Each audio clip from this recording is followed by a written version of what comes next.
Everybody, this is Keith, and welcome back to the Common Sense Practical Prepper Podcast. Coming to you live from our affiliate office in Jacksonville, Florida. Out of town on business for a few days, and I had a few minutes, so I wanted to go ahead and record this podcast while I had some time.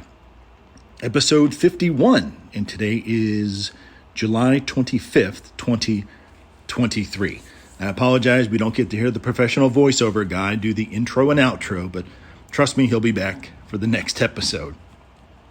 So, a quick update on Ripley and the Bumblefoot. As you recall, I was using the antifungal powder in the betadine foot soak, and it was doing very, very well. I ran out of the powder, and I continued to do the betadine foot soaks just to see if it would continue to shrink. It didn't get any worse, and it didn't get any better. And as I looked on YouTube, there are a lot of different videos of people actually doing surgical procedures on the chicken's feet to remove this infection and pus. And some people say it's a staph infection and wear gloves. Other people are just pulling it out with their hands. Regardless, there's a lot of aftercare because you're removing dead tissue as well as live tissue and infection. You have to keep it clean. You have to keep it wrapped. And it seemed like a lot of aftercare. So took her to the vet and went for a follow-up, and they looked at it, and the tech said, we'll be back in just a few minutes. We want to go ahead and remove it. I immediately started thinking about all these YouTube videos about how they're going to come back. There's going to be this big hole in her foot, and they're going to give me instructions on packing it with gauze and all these crazy things that I really wasn't prepared to do. They came back about 10 minutes later and they handed me to her. They go, we're done. There was no blood. There was no pus. She still had her foot attached. And they laid on the exam table a black-gray mass. It looked like something that comes out of a pimple, I guess, a big blackhead. What had happened, the antifungal powder had done a fantastic job, and it was healing the infection from the inside out. The small scab or lesion on the very center of her pad had almost completely healed, and they just scraped it off. The part that was kind of in the webbing of the pad and up near her toes was a little more complicated, but they literally just pushed it out from the top and it popped right out. There was no infection. So basically what was left was, I guess, the dead tissue and any dirt that had got up in there, I guess, to help speed along the infection. I was given some diapizoline, ethylene, alcohol, something to go ahead and rinse it out with a syringe, 3 parts water to 1 part of the stuff they gave me. And so there was a hole in the foot. It was through and through, but I needed to keep it clean as best I could. Didn't need to wrap it, didn't need to do any more betadine soaks, and allow it to heal again from the inside out. So I am flushing it as often as I can, and she seems to be doing very, very well. And I'm very pleased at the results so far. And again, nothing against the YouTube surgeons out there, but in my case, I didn't have to do that. Maybe in their case, those people chose to do that.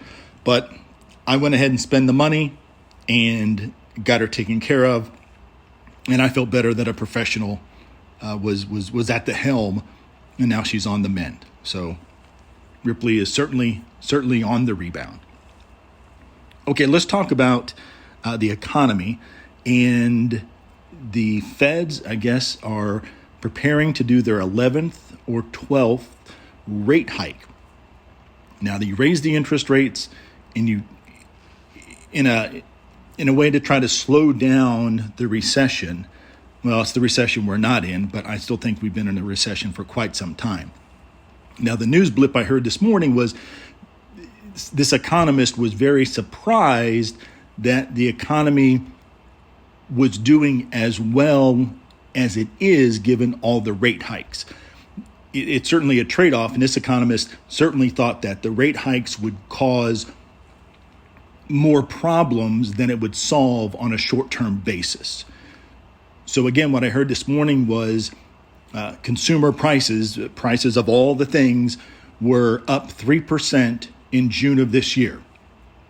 Now, they were actually celebrating a rise in prices of 3% because they went back to June of 2022 and prices had risen 9%.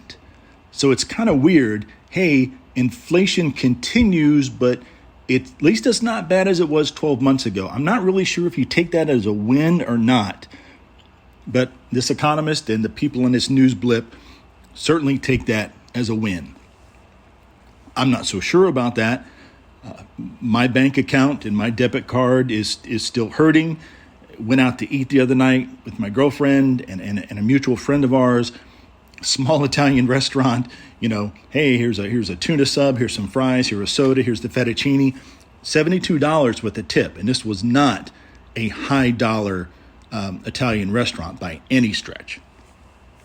Talk about the UPS strike, or the impending UPS strike, on August 1st.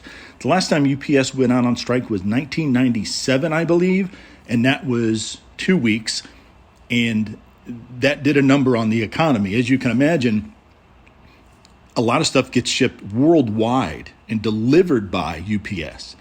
Now, I'm not sure what percentage of their employees are part of the Teamsters, so I don't know what percentage would actually go out on the strike. It's certainly not 100%, and maybe they have contingency plans to hire people on temporarily. I don't know. But I think given the current state of the economy that's still very, very fragile, a stoppage of that magnitude will not do the economy any favors. So I have a sneaking suspicion that the White House is watching this very, very closely, and I wouldn't be surprised if there's some backroom talks, backroom dealings going on to help ensure that UPS does not go out on strike. The current administration does not need any more bad news. They need plenty of good news when it comes to the economy, and a UPS strike would lead to more bad news and perhaps counteract whatever small wins have been going on here in the last few months. The contract comes up every 5 or 6 years, and really there are no winners. Depending on the articles that you read or the videos you look at, it's either talks have broken down, strike is imminent, certainly all the fear mongering, when in fact these people are in constant negotiations. Nobody wins when you go out on a strike. The company loses money. The folks that go on strike, their strike pay and that sort of thing. But, the people out there, so you go on strike, it erodes the customer trust. And so it's not a win in anybody's book. Come August 1, they may go ahead and just kind of table everything and extend it maybe a few days, maybe a week, to give folks more chance to negotiate. But just me, and again, I know I'm no economist or I'm no union expert, but I just think that they're not going to go on strike August 1. I think we're going to be okay. The other thing I want to talk about, and I talked about this several podcasts ago, is societal decay. I guess that's the best word I can come up with. You've seen it, the videos of people acting crazy on planes, people just indiscriminately running into stores, Walmart, CVS, whatever, and just loading their carts up with merchandise. They're not prosecuted. They're not arrested. There's actually folks being fired from these businesses that are where the theft occurs because they called the police.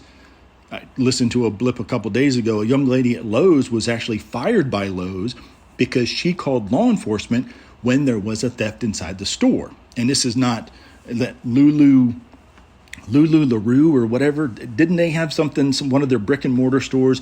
There's a shoplifter, and 2 of their employees were actually fired because they called law enforcement to come take a report of theft from the store. So I've noticed that just folks acting in general out in public, there's a lot of narcissism. It's all me.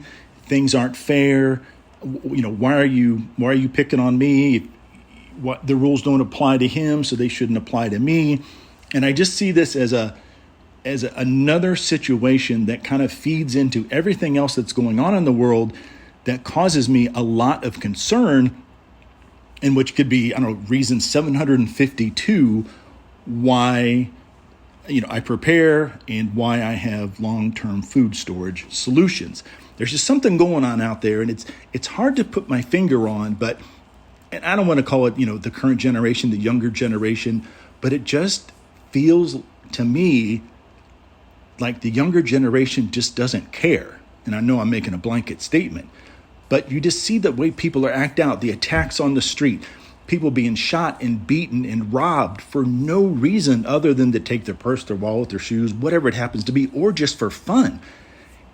I think we're going down a very dark road, and we're well down that dark road. Let's just put it that way. And I'm not really sure how to come back from that. It seems like there is a lack of personal responsibility or consequences to people's actions. If people aren't being prosecuted for shoplifting a TV or a beer or whatever they're taking from Walmart or these other stores, if they're not being prosecuted, then there's no deterrent. So what's next? You break into somebody's home, and as long as you don't kill somebody, you have a situation where people are not going to be prosecuted. Where does it really end? You have a lot of civil unrest in the world, a lot of people protesting. It's not getting any better. And again, I'm not sure how to come back from that. I'm not sure if there's a way we can actually come back and reverse the tide and get back to a time where people accept responsibility for their actions. They own their mistakes, they take their lumps, and they just move on. I don't know. I'm curious to see what you all would think about that. It's kind of troubling, and it's maybe the last 3, 4, 5 years I've seen a definite shift.